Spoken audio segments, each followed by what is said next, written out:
예, 안녕하십니까. 저는 한국국학진흥원에 근무하고 있는 권진호입니다. 오늘 제가 강의할 제목은 현판의 의미와 가치입니다. 그래서 제목을 선비와 현판, 선연의 정신을 담다 라는 것으로 주제를 정했습니다. 우리 선조들은 건물을 짓고는 그 건물에다가 이름을 부여했습니다. 두 자나 석 자나 또 다섯 자 내외로. 그런데 그 두 자에서 다섯 자로 이름을 부여한 것들을 살펴보면은 전통 우리 육아의 어떤 가치 이런 부분의 내용을 담고 있어서 주목이 됩니다. 그걸 우리는 현판이라고 합니다. 오늘은 현판의 의미와 가치에 대해서 말씀을 드려보겠습니다. 그러면 먼저 의미와 가치를 말씀드리기 전에 현판의 개념에 대해서 한번 알아보도록 하겠습니다. 현판의 개념은 현판이라는 명칭이 있고 편액이라는 명칭이 있습니다. 현판은 글씨나 그림을 나무판이나 종이, 비단에 쓰거나 새겨서 문위에 그는 액자류를 말합니다. 한자는 매달현, 반자판, 건물에 매달려 있는 나무 판때기죠, 목판이죠. 그런 의미이고, 이 편액은 건물 정면의 문과 처마 사이에 거는 목판을 의미합니다. 예를 들면은 어느 정자나 서원 현판을 한번 떠올려 보시기 바랍니다.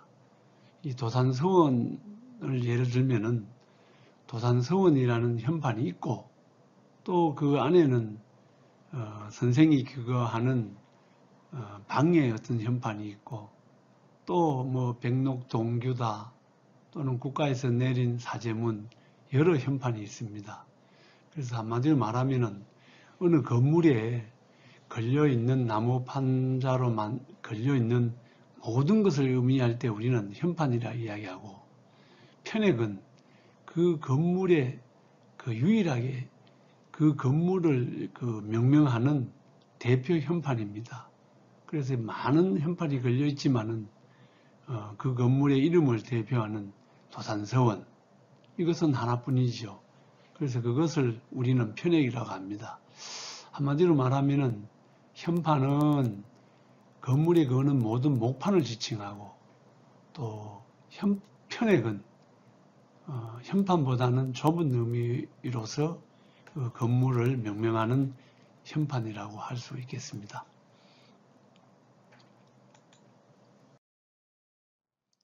그럼 현판의 유래에 대해서 말씀을 드리겠습니다.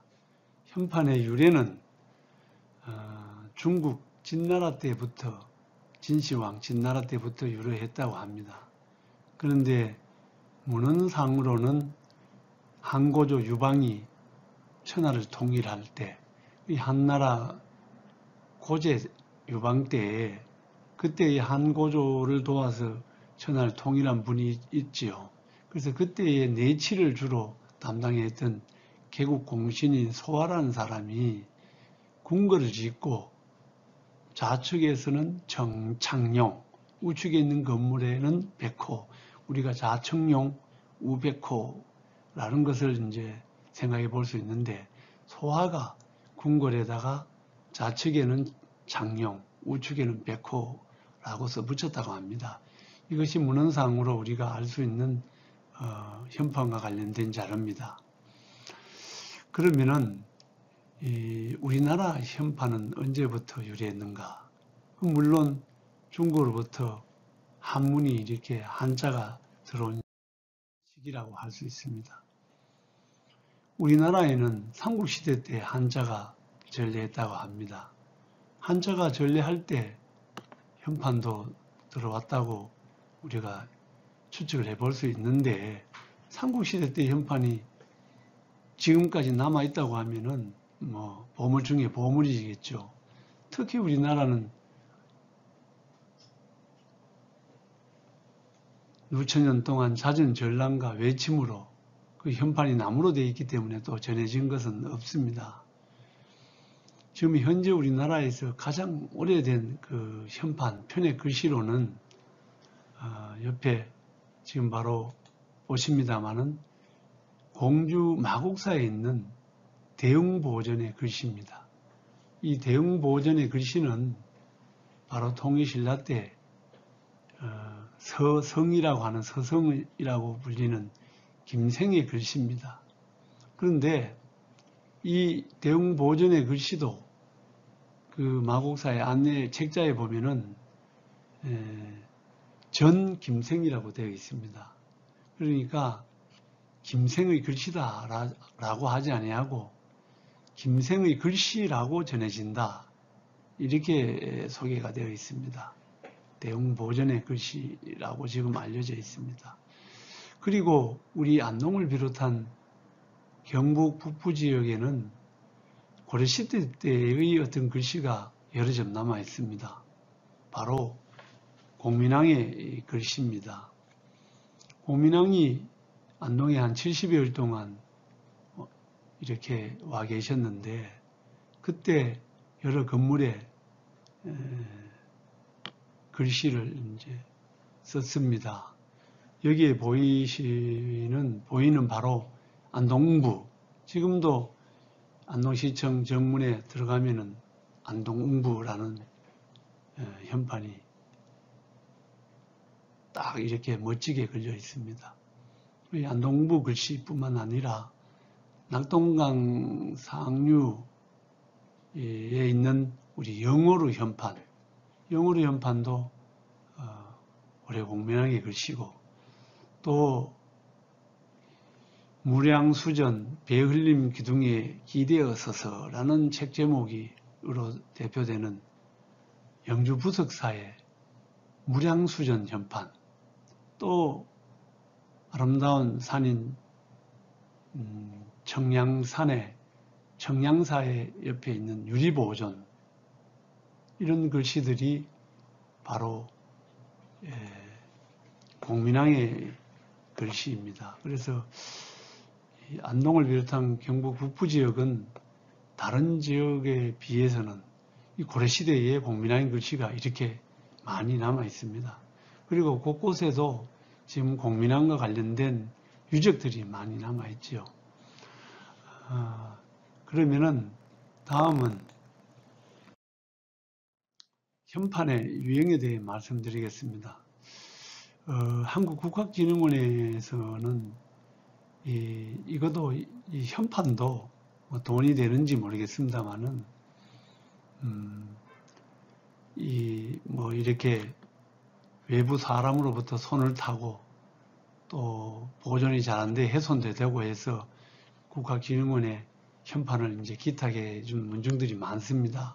지금 한 1,400여 장이 소장되어 있습니다. 그래서 이걸 한 장, 두 장 있을 때는 힘을 못 받았는데 500장, 1000장이 넘고 이렇게 모아놓고 그 현판의 두자, 석자, 넉자 속의 의미를 파악해 보니까 상당히 어떤 유교적인 가치, 수신, 교화, 또한 청소년들에 대한 교육적인 어떤 가치가 있다고 판단되어서 국학진흥원에는 그 편액 550여 점을 2016년도에 아시아 태평양 기록유산으로 등재를 했습니다. 그럴 때에 모든 그 현판을 다 등재는 하지 아니하고 소위 말하면은 그 건물을 이름하는 어떤 편액 위주로 한국의 편액이라는 제목으로 등재를 했습니다. 1000여 장이 넘는 이 현판을 놓고 분류를 해보니 4가지 분류로 하니까 모든 것이 들어왔습니다. 첫째는 당호 현판입니다. 그래서 이 당호 현판은 우리가 그 아시아 태평양 기록유산에 등재할 때는 주거 공간의 현판, 주거 공간으로 이렇게 이름을 바꾸었습니다만은 이 당호 현판과 그리고 또 서원 현판, 서당 현판, 그리고 누정 현판, 또 마지막에는 제사 현판, 이렇게 네 가지로 이제 유형을 분류를 했습니다. 당호 현판은 주거 공간, 서원 현판은 교육 공간, 또 누정 현판은 수양 공간, 제사 현판은 추모 공간, 이렇게 이름을 바꾸어서 등재할 때는 썼습니다만은, 먼저 이제 당호 현판은 그 집안의 그 현조가 후손들에게 물려준 정신적 가치를 담고 있는 공간의 현판이다. 당호가 있는 집안과 없는 집안, 좀 뭔가 이렇게 차이가 있지 않나 생각합니다. 두 번째는 선년들의 학문 정신, 또 교육 철학을 담고 있는 교육 공간의 현판, 서원이고, 세 번째는 정말 자연과 버릇하는 선비들의 여유와 풍의를 담고 있는 공간의 현판, 누정, 그 누각과 정자를 대표해서 누정이라고 했습니다. 마지막으로 우리 안동을 비롯한 이 경상북도 북부지역은 관원상제 중에 아직 제사의 부분에 대해서는 전통을 지킨다고 볼 수가 있는데, 이 제사를 지내는 어떤 그런 제사 현판이 있습니다. 선조의 학덕을 추모하고 존경하는 뜻을 담고 있는 공간의 현판, 제사. 나중에 또 설명을 하겠습니다만은, 또 지역에 따라 제각이라고 하고 제궁이라고 합니다. 그러면 이 네 가지 유형에 대해서 구체적으로 하나하나 살펴보도록 하겠습니다.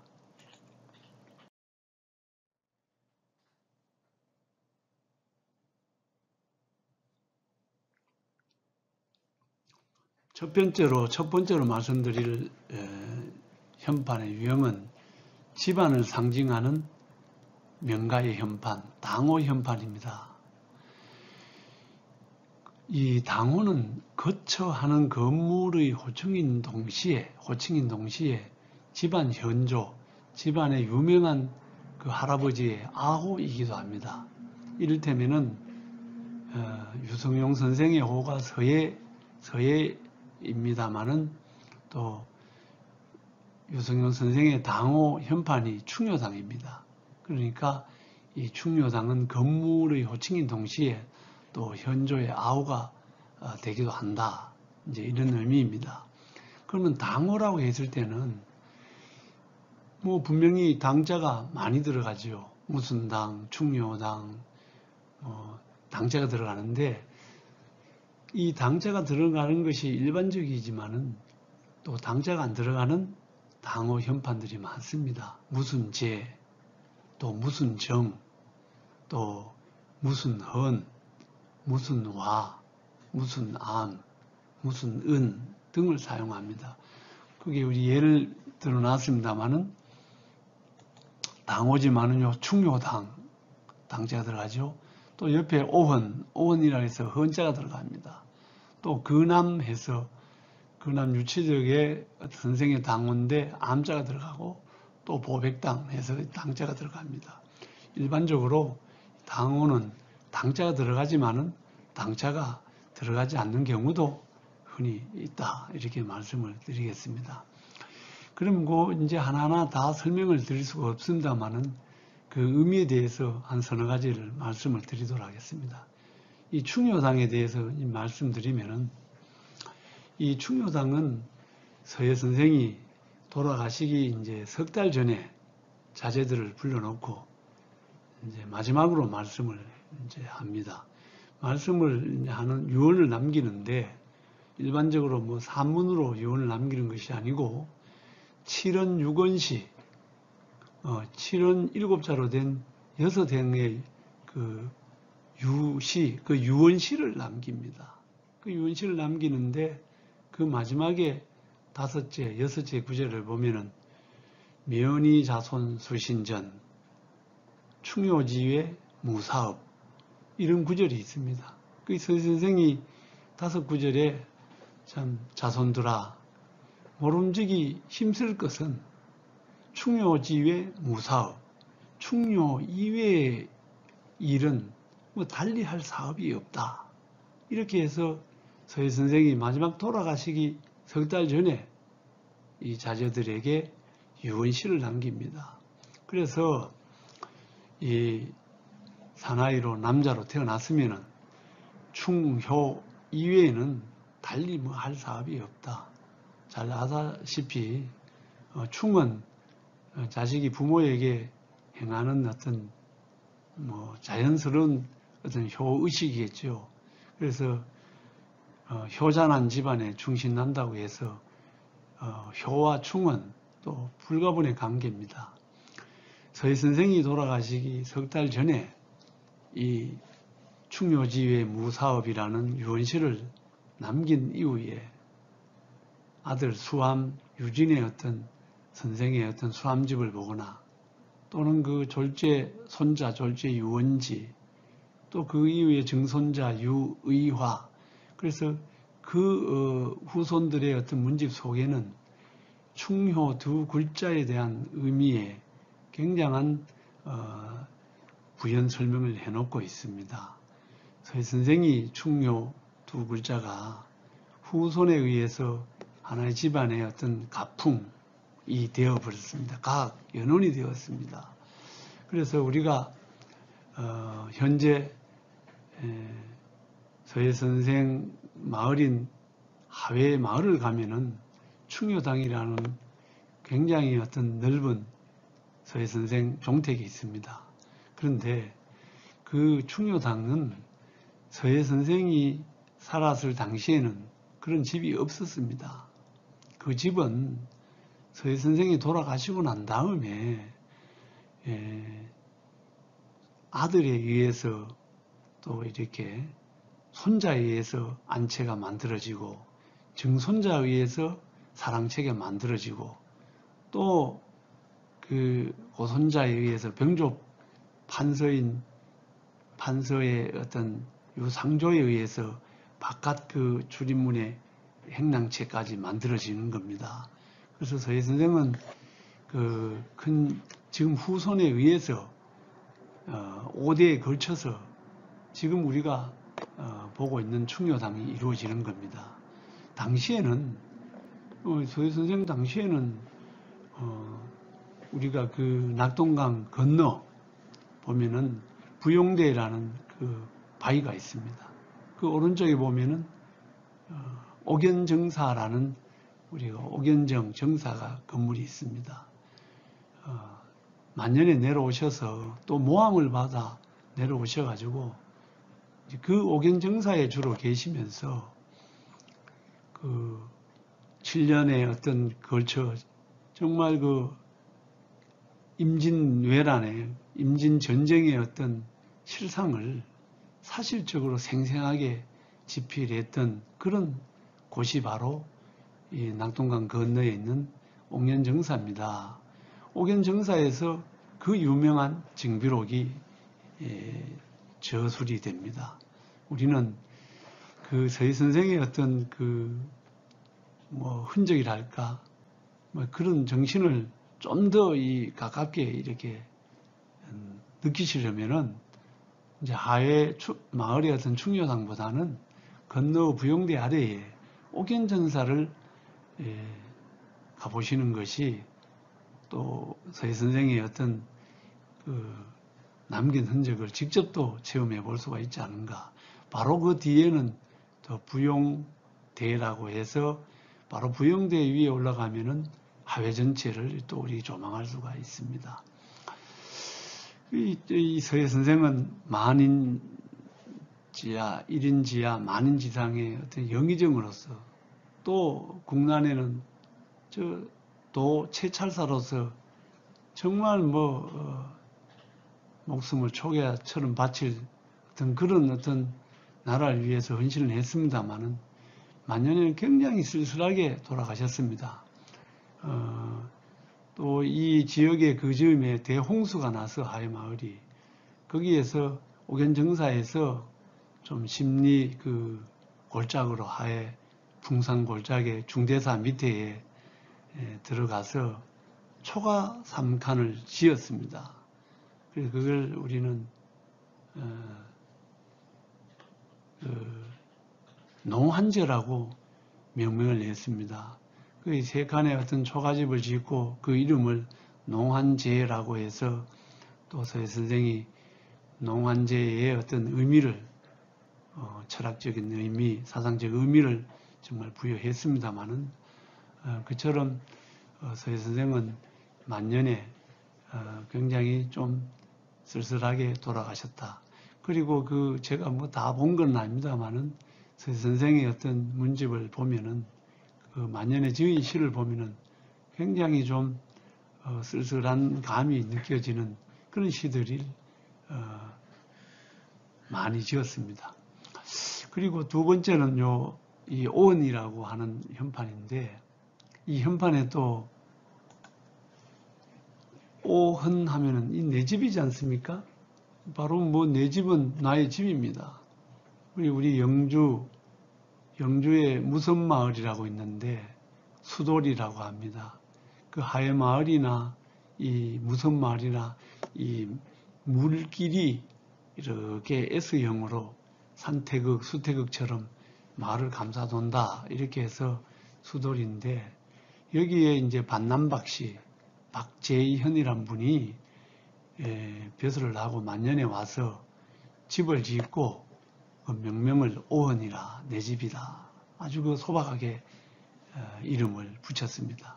그런데 여기에서 보면은 오은이라고 했지만은 그 오은의 의미에 대해서 요 행초서로 이 현판 공간에다가 오은의 의미를 이렇게 적어 놓았습니다.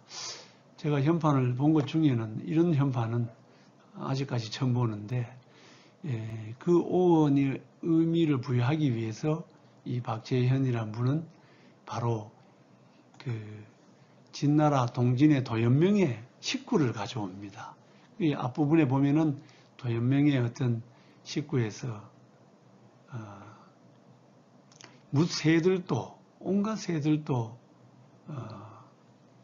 때가 되면은 자기가 돌아가는 집이 있는데 나도 돌아갈 집이 있어서 나도 내 집을 사랑하노라 라는 어떤 도연명의 어떤 시에서 먼저 이렇게 의미를 부여해서 만년에 자연과 함께 소박하게 욕심 부리지 않고 살려고 하는 의미를 오은이라고 이렇게 오은의 의미 속에 현판 속에 의미를 담았습니다.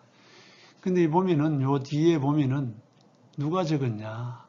그게 보면은 우리가 환제 박규수라는 분입니다. 이 박규수가 바로 조선 500년의 최고의 문장가인 우리 할아버지 박지원, 연암 박지원의 손자입니다. 그런데 이 환제 박규수도 아주 그 당시에 최고의 학자였고, 그래서 이 집안에서도 이 오은이라고 이 명명을 하고, 이 오은의 글씨를 누구에게 받을 것인가 이렇게 뭐 회의를 했겠지요. 그래서 곰곰이 생각해서 그 당대에 이 박재현이라는 분이 바로 반남박씨입니다. 그래서 반남박씨로서 그 당대 최고 학자가 우리가 환제 박규수다. 그래서 이 환제 박규수는 또 우리가 이 경북 북부 지역에는 영남 남인입니다만은 사실상 이 당색이 달랐지요. 그래도 혈연적으로 이렇게 이 반남박씨라는 어떤 의미의 당대 최고 학자에게 이 글을 받았습니다. 뭐 아까 말씀을 못 드렸습니다만은 이 충효당도 충효당이라는 또 이렇게 현판에 명명한 의미도 중요하지만은 또 이것을 누가 쓰는가에 따라서 현판의 의미의 가치를 더 부여하지요. 여기도 보면은 당대 최고의 어떤 조선시대의 전서의 대가인 미수 허목의 어떤 글씨를 받아가지고 충효당이라고 걸었습니다. 그래서 이 현판은 이 건물의 이름도 잘 지어야 되고 또 누가 쓰느냐 이런 것도 또 대단히 중요하고 또 누가 또 이것을 새기느냐 각자 장이 누구냐 그래서 이것은 명명가 또 누가 쓰느냐 또 누가 새기느냐 이 삼박자가 정말 잘 이렇게 하나가 될 때만이 최고의 명품이 된다고 생각이 됩니다. 다음은 근암이라는 현판입니다. 가까울 근자입니다. 19세기에 정말 그 학자인 전주시 집안의 근암 유치덕이라는 분의 어떤 당호입니다. 누가 썼느냐? 흥성대원군 이하응의 글씨입니다. 글씨가 아주 깐깐하게 이렇게 딱 봐도 보이죠. 그래서 이 근암이라고 했을 때 이 근에는 낮을 비, 비근하다라는 의미가 들어가 있습니다. 19세기에 오면은 퇴계 당대의 최고의 어떤 학문적인 가치를 부여했던 성리학이 17, 18세기, 19세기 오면은 이 새로운 학문으로 이렇게 발전하기보다는 그대로 묵수하고 이렇게 하는 경향이 좀 있지요.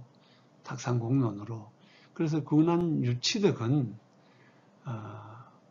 이 근암에 대해서 근자에 자기의 학문 관점 또 학문 지향을 드러내었습니다. 학문은 저 높고 멀리 있는 것이 아니고 낮고 가까운 데 있다. 그럼 낮고 가까운 것은 뭐냐? 이것은 바로 우리가 이야기하는 인간의 윤리라는 것입니다. 우리가 오륜으로 대표되는 자식으로서 부모에게 효도하고 또 나이 젊은 사람이 많은 사람들이 공손하고 또 그 사회에 가면은 신하로서 임금에게 충성하고 또 부부간에 깍듯이 또 대하고 또 친구간 믿음이 있고 어떤 인간 윤리 우리 소학에서 말하는 어떤 소세응대 인간의 어떤 기본 윤리를 먼저 이제 공부를 하고 또 그 현실 어떤 삶 속에 실천하자 이런 의미가 근자에 들어가 있습니다. 그 보이지 않는 잡히지 않는 성이다 또는 이치다 또는 사단 칠정 이런 부분을 먼저 하는 것이 아니고 사람으로 태어나면은 갖춰야 할 어떤 윤리 도덕 이런 부분에 대해서 실천을 하자 이런 의미가 근암에 들어가 있습니다. 그리고 마지막에 이 보백당 현판의 글씨가 있습니다. 이 보백당은 우리 안동에서 좀 떨어진 기란, 묵계에 가면은 안동김씨 또 집성촌이 있습니다. 이 보백당 김계행이라는 분의 어떤 당호 현판입니다. 이 보백당 김계행 선생이 또 돌아가실 때 자제들에게 시로서 이제 가르침을 두었는데 거기에 보면은 오가무보물, 보물유청백 그러니까 오가무보물 우리 집안에는 무보물, 보물이 없어. 보물유청백이라. 보물은 오직 청렴 결백뿐이다. 그래서 우리 집안의 보물로 여기는 것은 물질적인 어떤 그런 것이 아니고 정신적인 가치, 어떤 청렴 결백이다. 이렇게 해서 보물유청백 여기에서 후손들이 집안의 당호를 보백, 백, 청백을 보배로 여기는 집이다. 이렇게 해서 당호가 형성이 되었습니다. 사실 보백당 김계행 선생은 그 혼조인 어떤 연산조의 대사원, 대사관 벼슬을 했습니다. 그래서 그 직위에 맞게 연산군에게 강하게 직언도 했습니다마는 자기의 어떤 그 직언이 받아들여지지 않자 과감히 조정해서 나와서 또 처음에는 안동 풍산으로 농림시 본고장으로 소산으로 왔다가 다시 소산에서 더 어떤 번화한 곳을 벗어나서 길한 묵계로 만년에 집을 짓고 살았습니다. 그래서 네 가지 편액에 대해서 간단하게 제가 설명을 드렸습니다만은 이 당호 편액을 수십 종을 놓고 제가 한번 의미를 이렇게 부여해 보니까 이 당호 편액에는 내면의 수양과 겸손의 미덕, 또 집안의 화목과 또 형제간의 우애, 또 충효, 또 청렴 결백한 지조, 또 학문과 출처의 의리, 또 조상에 대한 추모, 이와 같은 유가적인 어떤 의미를, 가치를 담고 있습니다. 그래서 제가 당호에 대해서 개념을 한마디로 이렇게 정리를 해봤습니다. 당호는 개인이 태어나 성장하면서 인격 형성에 지침이 될 뿐만 아니라 한 집안의 가풍을 형성해가는 정신적, 상징적 토대가 된다. 이렇게 이제 제가 당호 어떤 개념에 대해서 정의를 해봤는데, 정말 집안에 어느 사랑채에 보백당이다, 근함이다, 충효당이란 그 당호가 걸려가 있는 집안의 어떤 자식이나 후손들은 어렸을 때에 할아버지로부터 또 아버지로부터 또 삼촌으로부터 그 숱하게 그 당호의 의미에 대해서 부지불식간에 설명을 들었을 것입니다. 얘야 이리 와봐.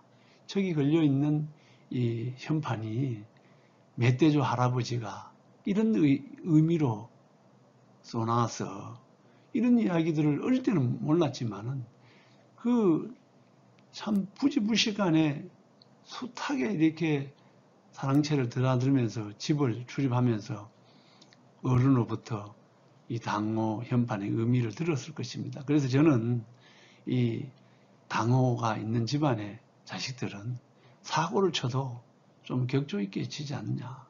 그래서 그런 생각을 또 해봅니다. 그 네 가지 현판 중에 먼저 우리가 집안의 어떤 품격을 상징해주는 당호 현판에서 말씀드렸습니다. 잠시 쉬었다가 나머지 현판의 의미에 대해서 말씀을 드리도록 하겠습니다.